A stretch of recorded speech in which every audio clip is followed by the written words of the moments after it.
119장 통일찬송가 193장 찬송 후에 김선희 권사님 기도해 주시겠습니다.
높은 보좌에서 낮고 치환 이 땅으로 예수 그리스도를 보내어 주시어 사악한 죄인들을 살리시려고 독생자 예수님 십자가에 못 박히시기까지 많은 하나님의 백성들을 사랑하신 하나님, 지금의 이 시대를 우리가 바라볼 때에 얼마나 마음이 아픈지 모릅니다. 한치 앞을 내다보지 못하는 삶의 생활을 살아가는 저희들에게 하나님은 이미 이런 날들이 있을 거라고 성경에는 예언하심을 하나님 말씀을 통하여 우리가 들었습니다. 깨닫지 못하고 안일하게 살아온 저희들, 오늘 이 저녁에 이 예배를 통하여 하나님 앞에 용서함 받고 이 험악한 시대에 어떻게 믿음을 지키며 하나님의 사랑을 확증시켜 주면서 세상 밖으로 나가 그리스도에 인해 그 삶을 증명할 수 있을지 성령님이여 각 심령 마음 속에 충만케 하여 주시어서 어느 곳에 있든지 내가 서 있는 그 자리가 바로 하나님의 일을 하는 그 자리가 되어져서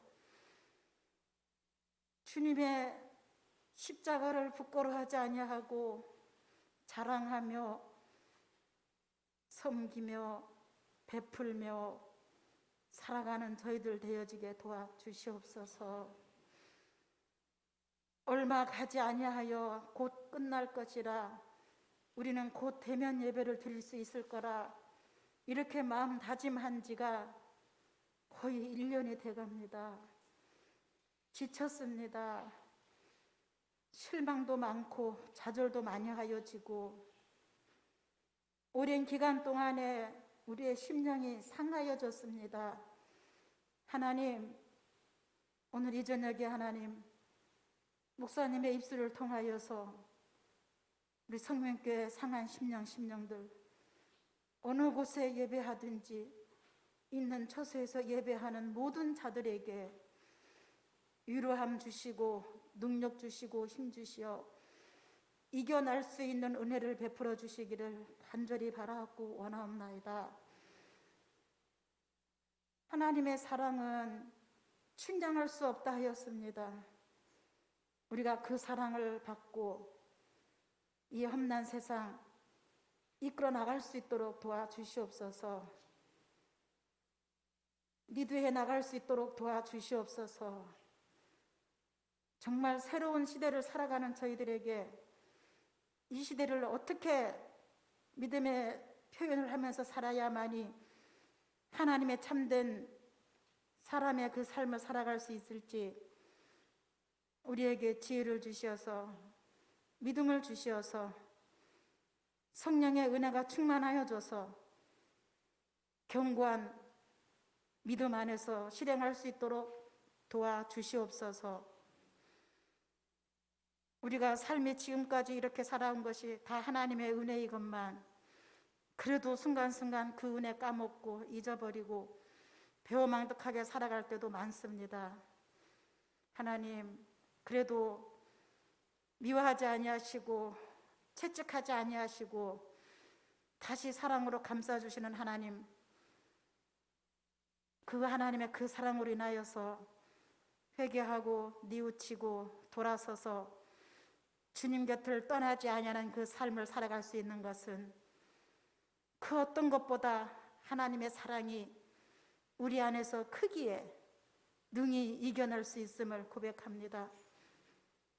하나님, 속히 이 어려운 시국 난국을 회복시켜 주시어서 성도 간에 눈을 마주치고 손을 잡아 인사하며 이야기하며 잘 싸웠노라고 잘 이겼노라고 그렇게 위로해주며 예배하는 날이 속히 오도록 주님 도와주시옵소서. 이로 인하여 우리 성민교회 다시 한번 힘을 내게 하여 주시옵소서. 하나님 주신 사명 감당하며 이겨나갈 수 있는 믿음 주시옵소서. 온 성도가 한 마음이 되어서서 정말 주의 일에 몰두할 수 있는 은혜를 베풀어 주시옵소서. 우리에게는 두려움이 없습니다. 왜? 하나님이 함께 하시기에 능치 못함이 없음을 믿습니다. 믿음 가지고 주의 일을 하게 하시고 주의 은혜 나타나게 하시고 성령의 사역들을 감당할 수 있는 은혜를 베풀어 주시옵소서. 새로운 전략을 폈습니다. 적응하게 하여 주시옵시고 이겨나게 하여 주시옵시고 넘어지는 자 없도록 성령님 모두 다 붙들어 주시어서 각자에게 주어진 사명 감당할 수 있게 도와주시옵시고 하나님의 일을 기쁘게 이뤄나갈 수 있도록 도와주시옵소서. 말씀 증거하실 목사님에게도 성령의 충만함으로 함께하여 주시어서 오늘 이 말씀이 우리 성도들 간에 힘이 되어지고 능력이 되어지고 하나님의 권능이 되어져서 삶을 이겨내고 영광 돌릴 수 있는데 부족함이 없는 성도들의 삶이 되어지도록 함께하여 주시옵소서. 새해를 맞이하였지만 이 새해에 맞이해졌던 이 모든 것들이 어떤 희망도 없는 이 시기에서 우리는 결코 희망 없는 자가 아닌 희망이 넘치는 자의 삶을 살아갈 수 있는 은혜를 베풀어 주시옵소서. 어린 심령들이 하나님 전에 나와서 예배하지 못한 지도 오래됐습니다. 이제 모든 교회들이 유치원서부터 작년에 이르기까지 하나님의 성전에서 예배하게 하여 주시고 찬양하며 말씀 들으며 그렇게 다시 한번 그 믿음을 회복하여 주시기를 간절히 바라곤 합니다. 너희는 주의 때가 다가올수록에 모이기를 힘쓰러 하신 하나님 아버지, 말씀은 들었지만 이 말씀이 어떤 의미를 가져지는지는 저희는 몰랐습니다. 지금 깨닫습니다. 어떻게 하나님 말씀을 못 들을까 하였더니 인간의 생각 밖에 상상도 하지 못했던 이런 작은 세포가 사람들에게 들어와 이렇게 전 세계가 뒤흔들어 놓는 이 일을 누가 생각하였겠습니까? 그러나 하나님은 이미 생각하여 주셨기에 이 작은 세포를 이길 수 있는 강한 세포를 발견하여 다시 한번 많은 사람들에게 백신이 나와 아무 부정도 없이 모두가 다 맞아 건강을 회복할 수 있는 은혜를 베풀어 주시옵소서. 이 길만이 살 길이라면은 하나님께서 이 길도 열어 주시어서 좋은 결과들이 다 나와 사람들이 불안에 떨지 아니하고 살 수 있는 그날이 속히 오도록 은혜를 더하여 주시옵소서.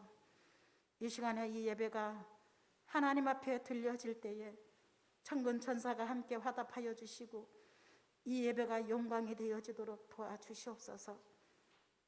예수님의 이름으로 감사하며 기도하옵나이다. 아멘.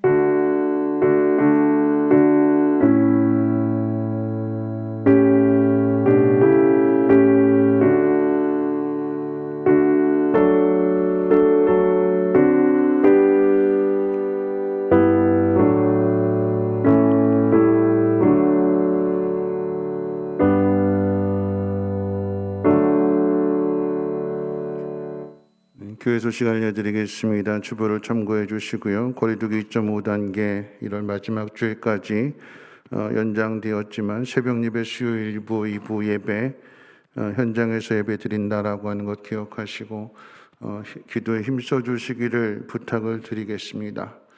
우리 권사님들한테 부탁드리는데 주일 저녁 예배 대표 기도할 때 조금 짧게 해주세요. 준비하셔서 적어 오시고 미리 준비하시고 그래서 길지 않도록 부탁드리겠습니다. 하나님 말씀 보시겠습니다. 하나님 말씀 신명기 19장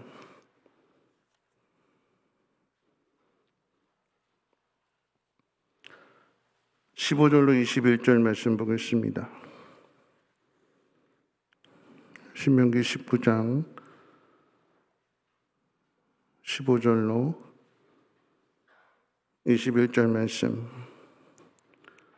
제가 봉독합니다. 사람의 모든 악에 관하여 또한 모든 죄에 관하여는 한 증인으로만 정할 것이 아니요 두 증인의 입으로나 또는 세 증인의 입으로 그 사건을 확정할 것이며 만일 위증하는 자가 있어 어떤 사람이 악을 행하였다고 말하면 그 논쟁하는 쌍방이 같이 하나님 앞에 나아가 그 당시에 제사장과 재판장 앞에 설 것이요 재판장은 자세히 조사하여 그 증인이 거짓 증거하여 그 형제를 거짓으로 모함한 것이 판명되면 그가 그의 형제에게 행하려고 꾀한 그대로 그에게 행하여 너희 중에서 악을 제하라.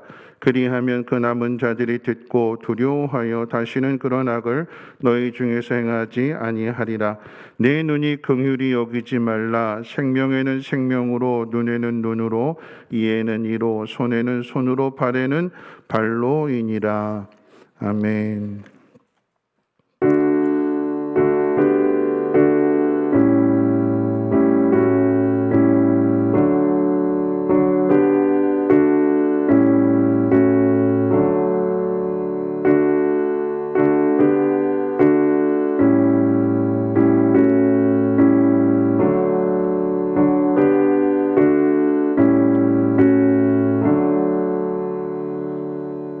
들어진 질문에 기도하겠습니다. 좋으신 하나님 감사합니다. 베풀어 주시는 은혜와 사랑을 기억하며 예배할 때마다 귀한 예물을 드리는 그 믿음을 하나님 보시고 하나님이 기뻐하시는 그 모든 일들 가운데 하나님 아름답게 귀한 모습으로 쓰임받는 믿음의 사람들 되게 하옵소서.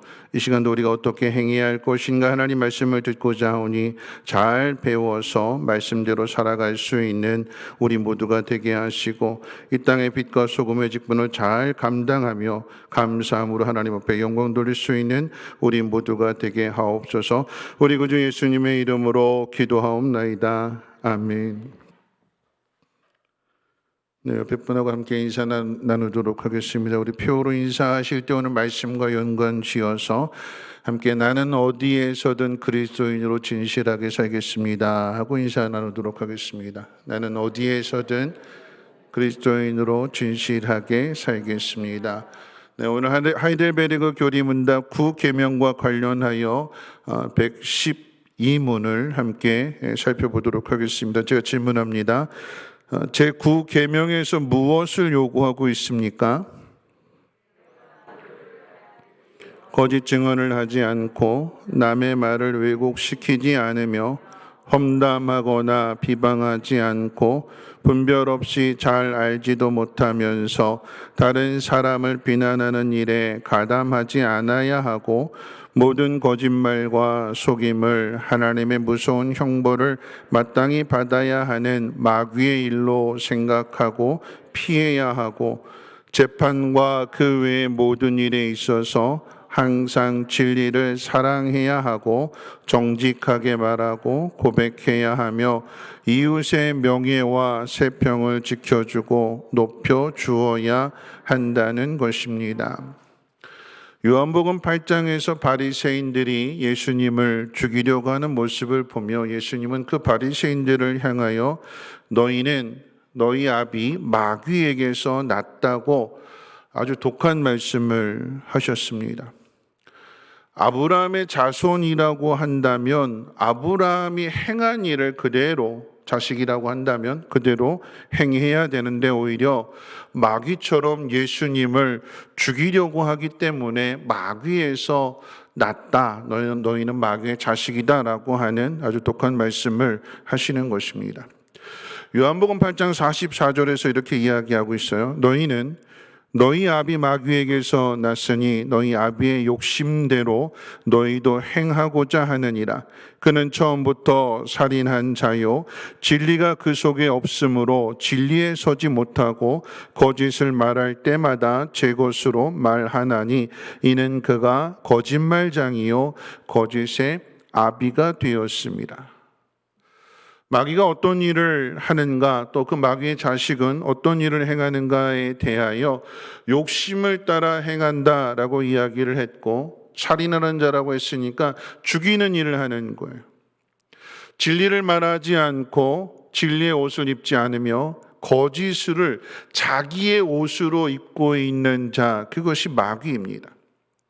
유대인이든 헬라인이든 한국 사람이든 미국 사람이든 간에 본성적으로 거짓말을 하는 사람이 있다면 이는 거짓의 아비인 마귀로부터 난 자들이다라고 하는 거죠. 지난번에도 말씀을 드렸습니다만 로마서 3장 13절 말씀이 이렇게 기록하고 있습니다. 그들의 목구멍은 열린 무덤이요 그 혀로는 속임을 일삼으며 그 입술에는 독사의 독이 있고. 타락한 본성을 가진 우리들의 그 입술에는 늘 항상 독이 있었어요.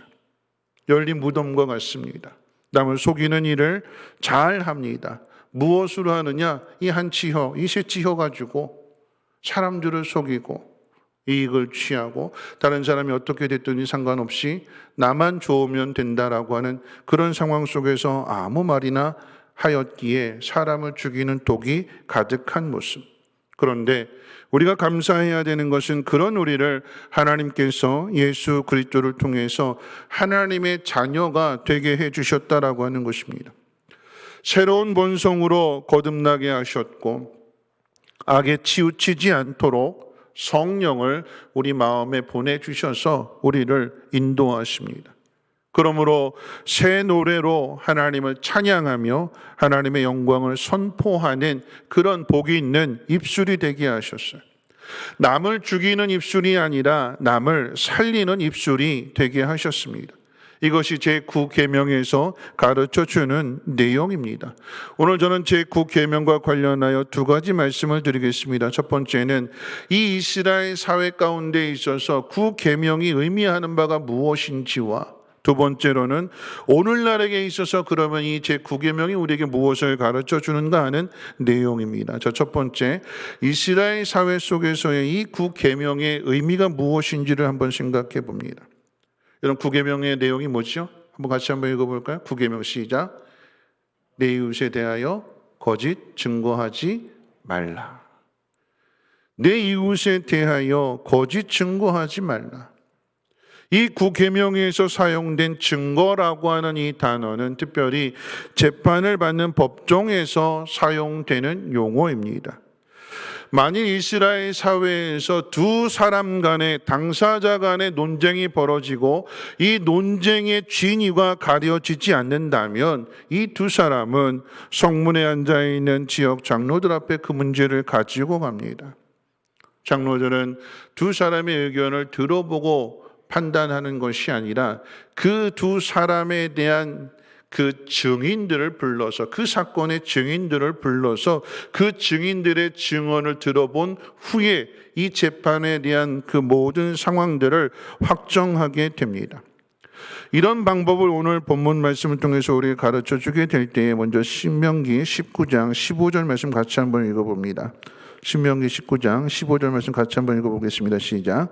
사람의 모든 악에 관하여 또한 모든 죄에 관하여는 한 증인으로만 정할 것이 아니요 두 증인의 입으로나 또는 세 증인의 입으로 그 사건을 확정할 것이며, 한 사람이 아닌 두 명이나 세 명의 증언을 통해서 그 사건을 확정하는 것만큼 증인의 말이 그만큼 중요하다라고 하는 얘기예요. 증인의 말에 따라서 사람을 죽일 수도 있고 살릴 수도 있기 때문에 그러합니다. 근데 인간은 악해서 이런 제도조차도, 이런 하나님의 법조차도 악용합니다. 누가 그랬을까요? 북이스라엘의 아합 왕이 그랬습니다. 이 아합이 나봇의 포도원을 욕심을 내게 되고, 그거 팔아라, 내가 값을 줄 테니까. 그런데 나봇이 선조로부터 물려받은 땅이기 때문에 하나님 법을 지키는 거예요. 팔 수 없습니다. 억만금을 줘도 하나님의 법이기 때문에 이 나봇이 팔 수 없다고 강경하게 나오게 되니까 이거 갖고 싶은데 가질 수 없는 이 아합이 전전긍긍하면서 식음을 전폐하게 되니까 악한 아내인 이세벨이 한 짓이 무엇이냐면 두 명의 불량배들을 돈으로 사주해가지고 그들을 통해서 거짓 증언을 하게 하는 거예요. 그래서 그 거짓 증언을 통해서 나봇을 죽이고 나봇의 포도원을 빼앗아서 아합에게 줍니다. 두세 사람이 증언하면 그 증언의 내용을 가지고 사건을 확정한다고 했으니까 나봇을 악한 사람으로 몰아서 죽여버리고 빼앗아서 아합에게 주는 거예요. 이 일이 하나님 보시기에 악했기에 그 이전에도 많은 악한 일들을 행했는데, 그런데 하나님께서 이 일로 인하여 아합 가문에 저주를 내리십니다. 하나님 심판하시는 거예요.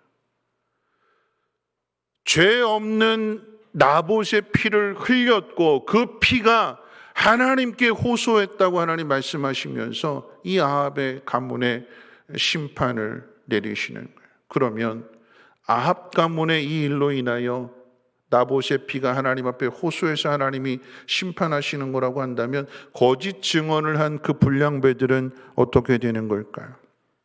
똑같이 하나님의 심판을 피할 수 없습니다.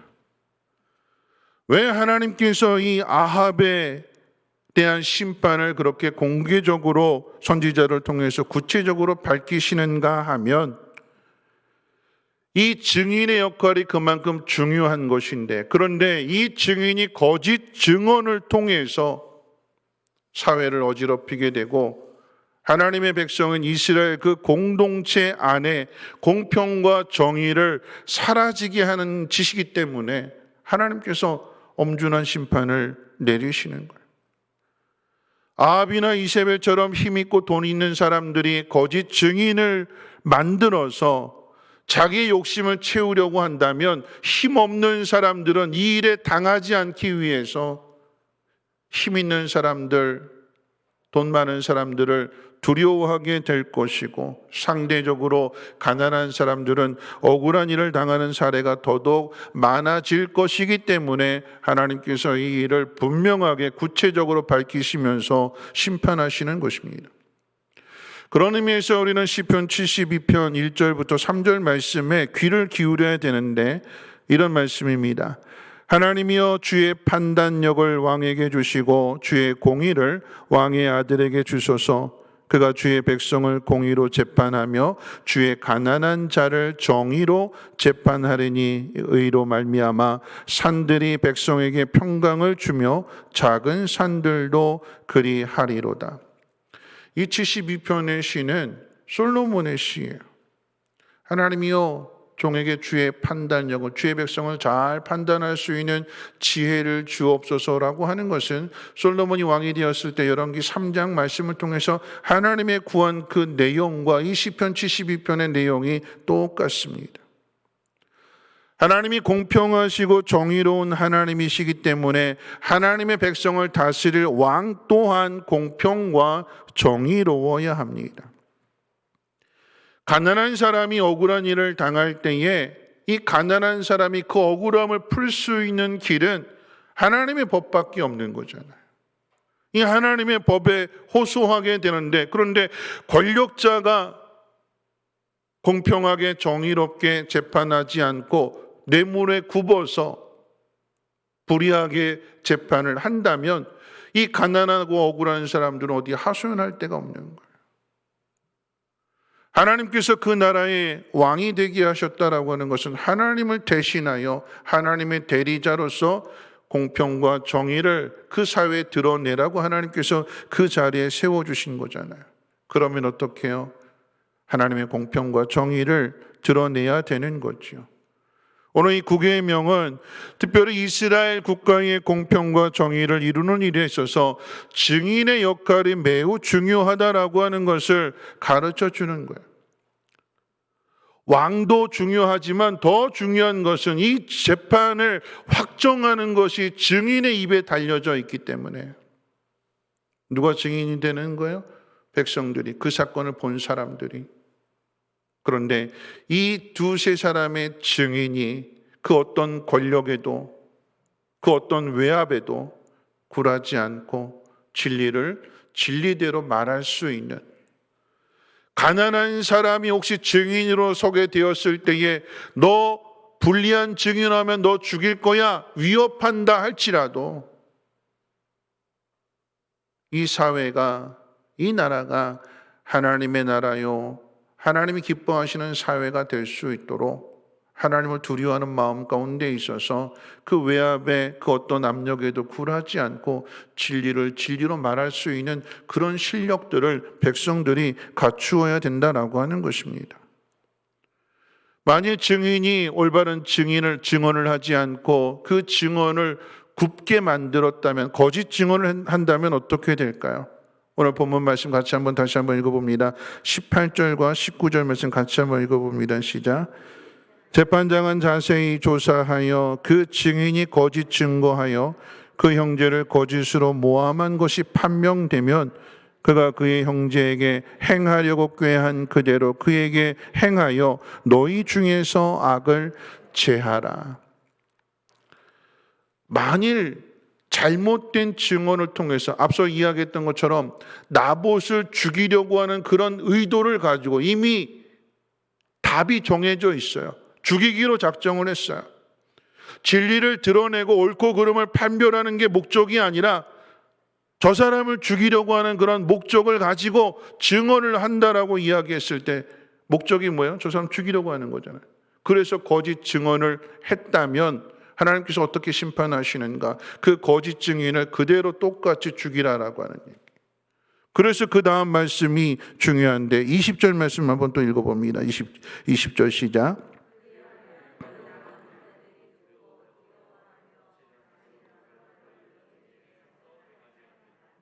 네, 21절도 같이 한번 읽어봅니다. 내 눈이 긍휼히 여기지 말라. 생명에는 생명으로, 눈에는 눈으로, 이에는 이로, 손에는 손으로, 발에는 발로이니라. 여러분, 하나님 긍휼의 하나님이십니다. 용서의 하나님이세요. 그런데 긍휼히 여기지 아니하시고 뭐라고 말씀하시는가? 눈에는 눈으로, 이에는 이로 그렇게 갚아주래요. 악한 일이기 때문에 그 사회의 공평과 정의를 이루기 위해서 이 악한 것에 대해서는 하나님이 긍휼히 여기지 않으신다라고 하는 것입니다. 그래서 공평과 정의를 세워가시는 거예요. 이게 이스라엘 사회 안에서의 9번째 계명의 의미가 되는 거예요. 자, 그럼 이제 두 번째로 마지막이기도 하지만 오늘날에 있어서 이 9계명의 의미를 다시 한번 생각해 봅니다. 다시 제가 이 112문에 대해서 질문을 하면 여러분 답을 오늘날 우리에게 주시는 말씀이기 때문에 다시 한번 읽어보도록 하겠습니다. 자, 9계명에서 요구하는 것이 무엇입니까? 거짓 증언을 하지 않고 남의 말을 왜곡시키지 않으며 험담하거나 비방하지 않고 분별 없이 잘 알지도 못하면서 다른 사람을 비난하는 일에 가담하지 않아야 하고 모든 거짓말과 속임을 하나님의 무서운 형벌을 마땅히 받아야 하는 마귀의 일로 생각하고 피해야 하고 재판과 그 외의 모든 일에 있어서 항상 진리를 사랑해야 하고 정직하게 말하고 고백해야 하며 이웃의 명예와 세평을 지켜주고 높여주어야 한다는 것입니다.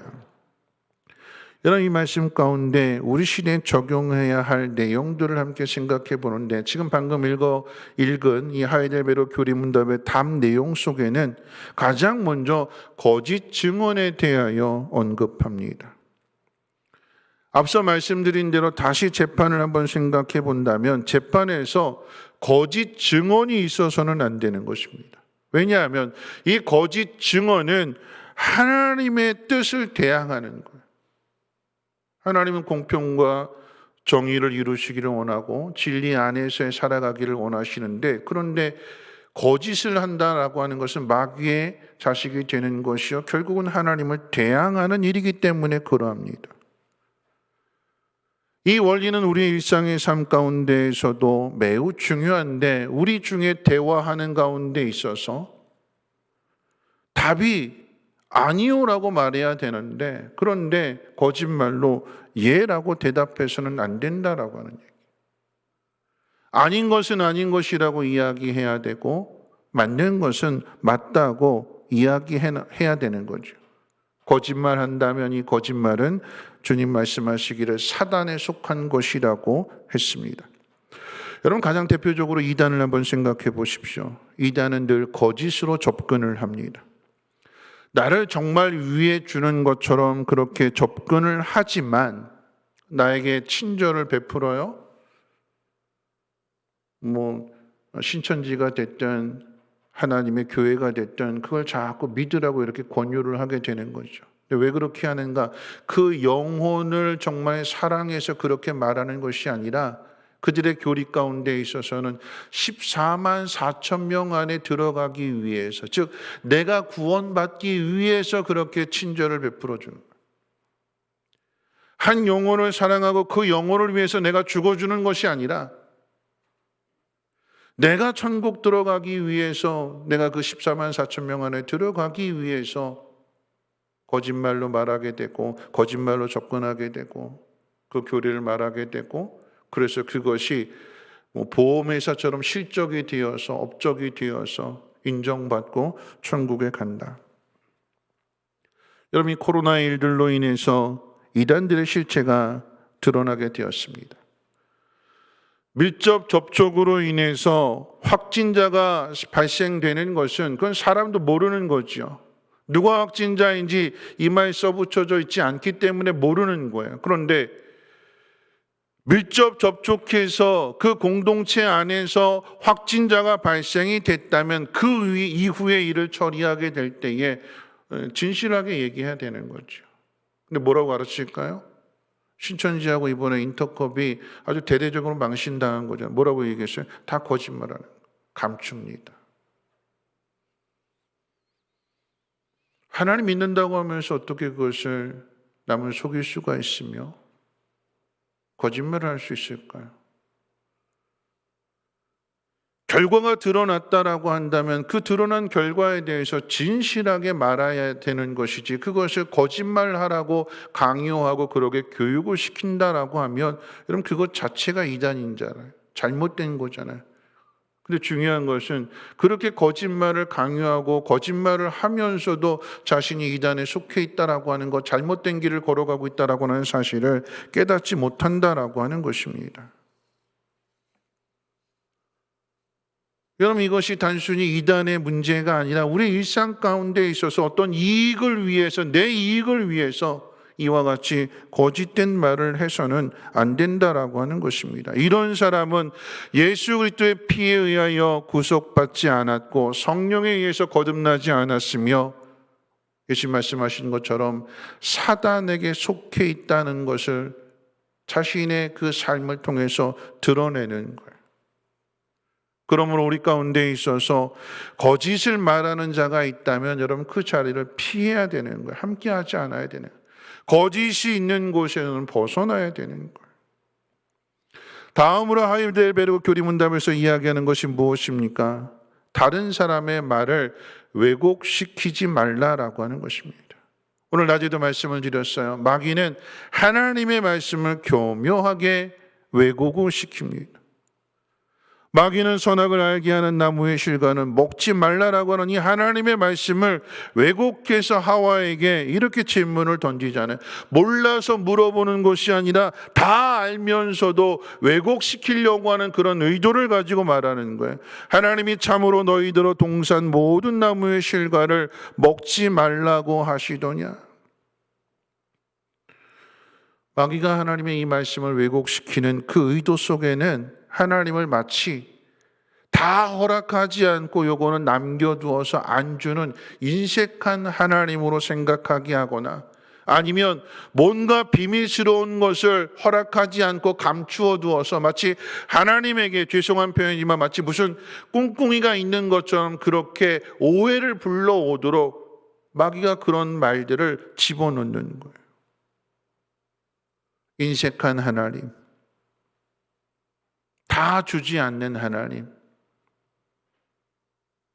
꿍꿍이가 있는 하나님. 마귀의 이 말들 속에서 하와가 그 선악과를 보게, 선악을 알게 하는 나무를 보게 될 때 그런 마음을 갖게 되는 것이고 의심하게 되는 것이고 그러므로 인해서 그 죄의 유혹에 넘어가는 거잖아요. 하나님에 대한 이해를, 하나님이 어떤 분이신가에 대한 그 이해를 왜곡시키는 거예요. 진리에서 벗어나도록. 그런데 이와 같은 일들을 우리도 살아가면서 행할 때가 많아요. 어떠한 의도를 가지고 왜곡시킨다라고 하는 것은 뭐냐면 그냥 떠보는 말을 이렇게 슬쩍 던지는 거예요. 아니면 살짝 끝까지 다 이야기하지 않고 끝을 흐려요. 그래서 충분하게 의심하도록 그렇게 흘리는, 구체적으로 이건 이랬어 이렇게 다 이야기해 주지 않고 상상하게끔 만드는, 그러니까 이런 모든 일들은 아주 잘못된 의도를 가지고 작정하고 이와 같은 일들을 행하는 것이기 때문에 이것이 죄가 되는 거예요. 상대방을 함정에 빠뜨리기 위한 의도이기 때문에 이것을 가리켜서 왜곡이라고 하는 것입니다. 그런데 우리는 이 왜곡에 대하여 심각하게 생각하지 않습니다. 다른 사람의 말을 살짝 바꾸었을 뿐이라고 얘기하는 거예요. 심각하게 생각하지 않아요. 나는 그런 의도로 말한 거 아니야. 그냥 살짝 이야기한 건데, 근데 상대방이 그렇게 받아들이고 오해하고 그래서 잘못된 행동을 행하게 된다면, 하나님 앞에서 죄를 짓게 된다라고 하면 이건 분명하게 잘못한 행동이요 똑같이 동일한 죄를 범하게 되는 것입니다. 여러분, 그렇기 때문에 우리가 말을 할 때 항상 조심해야 되는 거예요. 여러분, 전에 가족 오락관이라고 하는 이런 오락 프로에 고요 속의 외침이라고 하는 그런 게임이 있었잖아요. 헤드폰 쓰고 음악 크게 틀어놓고 제시한 그 단어를 가지고 안 들리는 가운데 있어서 입모양 가지고 크게 이야기할 때 그 입모양을 보면서 그 단어를 맞추는 거잖아요. 안 들리는데 자기 스스로 그냥 들려진 거 그대로 해석을 하고, 그래서 잘못된 단어를 또 다음 사람에게 똑똑 두들겨 가지고 그 사람에게 엉뚱한 대답을 가르쳐주고, 이것이 끝까지 갔을 때 전혀 의도했던 것과는 전혀 다른 단어를 말하잖아요. 이런 것이 우리의 삶 가운데에도 동일하게 나타난다라고 하는 것입니다. 그렇기 때문에 정확하지 않은 것은 말하면 안 되는 거예요. 정확하게 확인된 것이 아니면 스스로 추측해서 어떤 자기 생각을 집어넣어서 이럴 것이라고 추측해서 전달하면 그것이 바로 왜곡입니다. 뿐만 아니라 오늘 하이델베르 교리문답에서 말하는 것이 무엇이냐면, 모든 것을 다 말할 필요가 없다라고 하는 것도 우리에게 가르쳐 줍니다. 무조건 들은 대로 다 이야기해 줘야 되는가?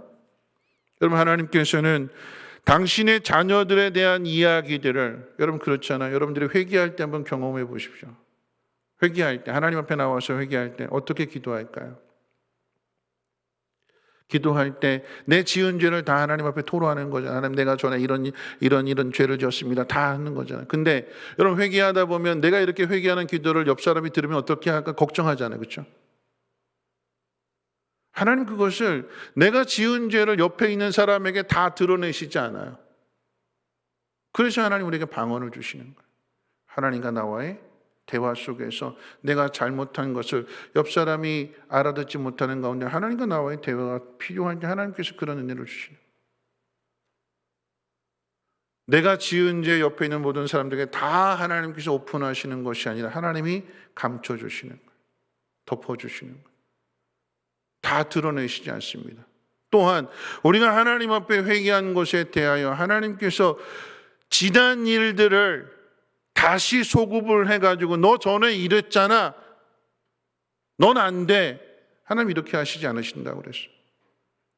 예레미야서의 말씀 가운데 보면 31장 34절에 이렇게 말씀하고 있습니다. 내가 그들의 죄악을 사하고 다시는 그 죄를 기억하지 아니하리라. 이 말씀이 얼마나 중요한 말씀인가 하면 히브리서를 통해서도 두 번이나 8장 12절, 10장 17절을 통해서 똑같은 말씀을 하세요. 내가 그들의 죄악을 사하고 다시는 그 죄를 기억하지 아니하리라. 이 이야기는 우리가 다시는 죄를 짓지 않는다라고 하는 이야기가 아니라 똑같은 죄를 또다시 지을 수 있어요. 넘어진 곳에 가서 또다시 그와 같은 상황에서 우리는 또다시 넘어질 수도 있어요. 그런데 하나님 앞에 넘어진 일에 대하여 회개할 때 이전의 죄를 용서해 주셨다라고 한다면 그 자리에서 심판하실 때, 벌을 주실 때 이전의 것까지 다 모아가지고 쌓아가지고 벌 주시는 것이 아니라 이전의 것 다 용서해 주셨다면 지금 내가 하나님 앞에 잘못한 것에 대해서만 하나님 물으시는 거예요. 여러분, 우리가 하나님께서 우리의 지은 죄에 대하여 이렇게 다 드러내시지 않고 덮어주신다라고 하면 우리도 동일하게 되는 거예요. 내가 들었다고 해서 그냥 정직하게 다 말하는 것이 무조건 옳은 건 아니지요. 여기에 대한 좋은 교훈이 사무엘하 18장 가운데 등장하는 아히마스라고 하는 사람의 이야기입니다. 압살롬이 반역을 했고 그 압살롬이 마침내 죽임을 당하게 되어서 전쟁이 끝나게 되었을 때 다윗이 다시 돌아오게 되고 왕위가 회복되는 거잖아요. 좋은 소식이에요. 다윗이 좋은 소식이긴 하지만, 그런데 자기 아들이 죽는 일이기 때문에 다윗에게는 무척 피하고 싶은 일이에요. 아히마아스가 막 달려가고 싶은 마음을 이 요압이 제지를 해요. 가지 마라, 달려가지 마라. 근데 아히마아스는 달려가요. 그리고는 그 다윗에게 무슨 이야기를 하는가? 하나님께서 당신의 잃어버린 그 모든 것들을 다시 회복시켜 주셨습니다. 딱 거기까지만 얘기해요. 그런데 뒤에 있던 아말렉 병사 소년이 달려와 가지고는 주책 없이, 그러니까 다윗 편에서 이야기하는 것이지만, 근데 다윗이 정말 원하는 것을 깨닫지 못하니까 압살롬을 저주하면서 하나님이 심판하셨노라고 다윗의 마음을 아프게 찌르는 거예요. 아말렉 소년이 왜 이렇게 이야기했을까요? 이 사건을 통해서, 이 사실을 통해서 다윗에게 상받기를 원하는 마음을 가지고 그렇게 불순한 의도를 가지고 말했을 때에 그것이 오히려 상을 받기는커녕 벌을 받게 됩니다.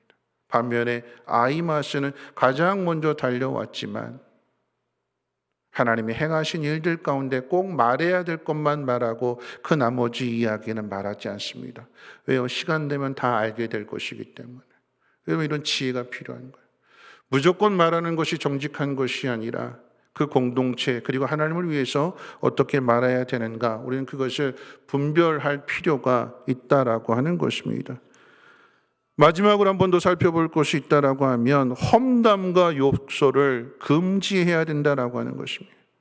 험담이라고 하는 것은 남을 헐뜯는 말입니다. 다른 사람의 인격을 손상시키는 일입니다. 욕이라고 하는 것은 수치를 줄 목적으로 저주하는 말입니다. 하나님 보시기에 아름다운 사람이요, 하나님 보시기에 선하고 하나님 보시기에 좋았다라고 말씀하셨는데, 하나님이 좋아하시는, 하나님이 아름답게 인정하시는 그 사람을 자기 기준으로, 자기 생각으로 비하하거나 멸시하거나 끌어내리는 거예요. 이게 욕이에요, 욕.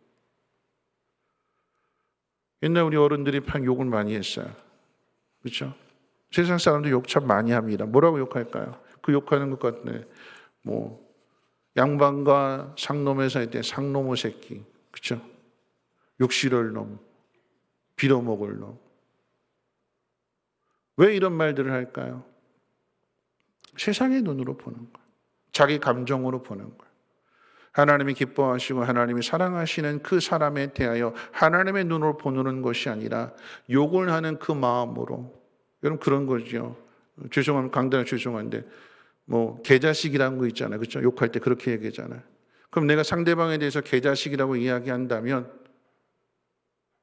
내가 그 사람을 개자식으로 보게 될 때 동일하게 모 눈에는 모밖에 안 보인다라고 말하기 때문에 똑같은 처지가 되는 거예요. 거짓 증거하지 말라라고 하는 이 단순한 하나의 계명이지만 우리의 삶 가운데 있어서 이게 여러 가지 죄로 나타나게 되는 거예요. 이게 비난으로도 나타날 수 있습니다. 남에 대해서 비난하는 거. 왜 비난하게 되는가? 한쪽 말만 듣기 때문에 비난하는 거예요. 다 듣지 않고. 잠언 18장 17절 말씀, 이런 말씀이 있습니다. 송사의 원고의 말이 바른 것 같으나 그 피고가 와서 밝히느니라. 송사가 일어나는, 논쟁이 일어나는데 원고의 말만 듣고 그렇구나 하고 판단을 내리려고 했는데 피고가 와서 아닙니다, 사실이 이렇습니다. 피고라고 하는 것은 억울한 일을 당한 거잖아요. 그래서 그 이야기를 하게 되었을 때에 다 들어보니까 이게 전혀 다른 이야기가 되는 거예요. 우리가 누군가에 대해서 말하게 될 때에 한쪽 사람의 말만 듣는 것이 아니라 그 이야기를 다 들어보고, 그리고 그 일에 대하여 하나님 앞에 물어보고, 내 안에 거하시는 하나님께서 서로 다른 생각을 가지고 있을 때 이 일의 중재자가 누구냐? 하나님이 중재자가 되셔야 되는 거잖아요. 하나님께 물어보아서 하나님이 가르쳐 주시는 그 마음을 따라서 하나님의 뜻에 따라서 판단하고 말하게 될 때에 우리가 실수를 줄일 수 있는 것이고 하나님 앞에 범죄하지 않는다라고 하는 것입니다.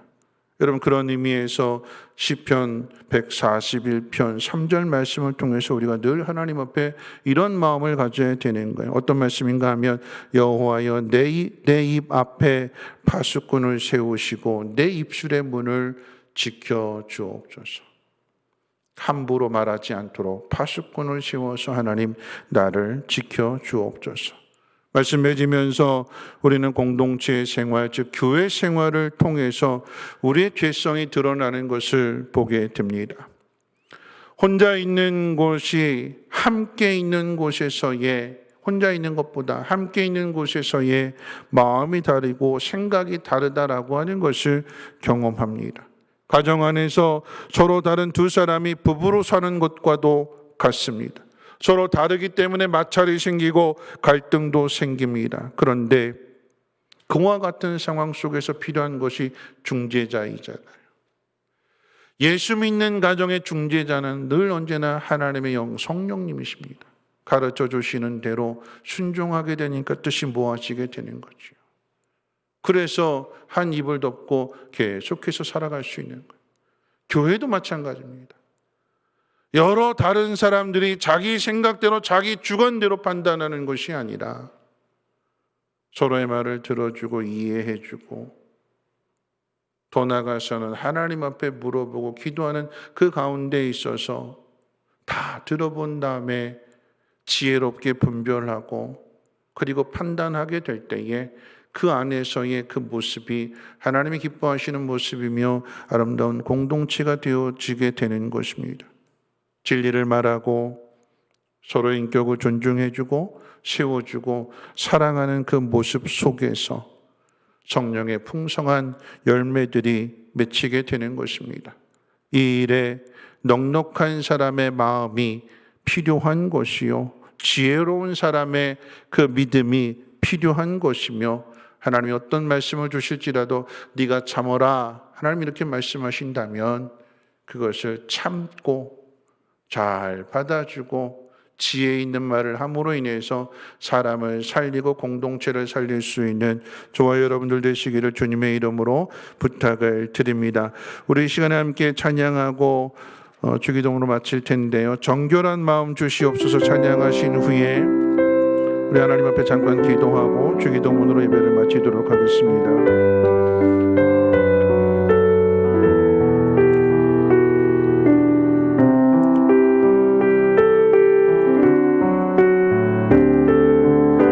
정결한 마음 주시옵소서. 정결한 마음 주시옵소서. 오 주님, 정결한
살아가야 될 한 주간 동안에 정결한 입술이 되기를 원합니다. 그런데 이 정결한 입술은 정결한 마음으로부터 시작이 된다고 했습니다. 하나님, 내 영을 새롭게 하여 주시고 거짓의 아비인 마귀에게 속아서 거짓된 말을 하거나 왜곡된 말을 하거나 남에게 상처 주는 말이 아닌, 죽이는 말이 아니라 살리는 말을 하게 하옵소서. 복음을 전하게 하시고 하나님 기뻐하시는 일들을 이루어가게 달라고 우리 함께 동성으로 하나님 앞에 기도합니다. 거룩하신 하나님, 오늘도 구별하여 주시고 하나님 귀한 전에 나와 거짓 증거하지 말라고 하나님의 말씀을 듣게 해주심을 감사합니다. 하나님, 거짓의 옷을 벗고 진리의 옷을 입게 하여 주시고 하나님, 거짓된 마음을 버리고 정결한 마음을 하나님 새롭게 하여 주시기를 원합니다. 정결한 마음으로부터 정결한 옷을 되게 해주시고 죽이는 말이 아니라 죽이는 복이 아니라 살리는 말을 하게 해주시고 생명의 영광하게 해주시고 위로해주고 격려해주고 축복할 수 있는 복이 있는 주를 내릴 수 있도록 하나님 은혜를 베풀어 주시옵소서. 한 주간 살아갈 때에 하나님 온전과 분명한 주의 날 감사하게 하시고 하나님 앞에 찬양하게 하시고 제물로 하나님 앞에 영광 돌릴 수 있는 믿음의 삶을 살아갈 수 있도록 은혜를 베풀어 주시옵소서. 하나님, 현실은 여전히 힘들고 상황 가운데 있지만 하나님이 함께 해주시고 하나님의 은총을 주시며 영원히 길로 인도하실 것을 믿으며 나아갈 수 있도록 은혜를 베풀어 주시고 하나님의 영광을 온전하게 세상 가운데 비춰주시는 교회와 가족과 또 믿음의 사랑을 해주시고 은혜 베풀어 주시옵소서. 거룩하신 하나님, 감사합니다. 이 밤도 하나님의 백성으로 거짓 증거하며 살지 말라라고 하는 말씀을 배웠사오니 한 주간의 삶 동안에 하나님 진실의 말을 하게 하시고 살리는 말을 하게 하시고 하나님 남을 세워주며 격려해주며 축복하는 복 있는 입술을 내어줄 수 있도록 은혜 베풀어 주옵소서.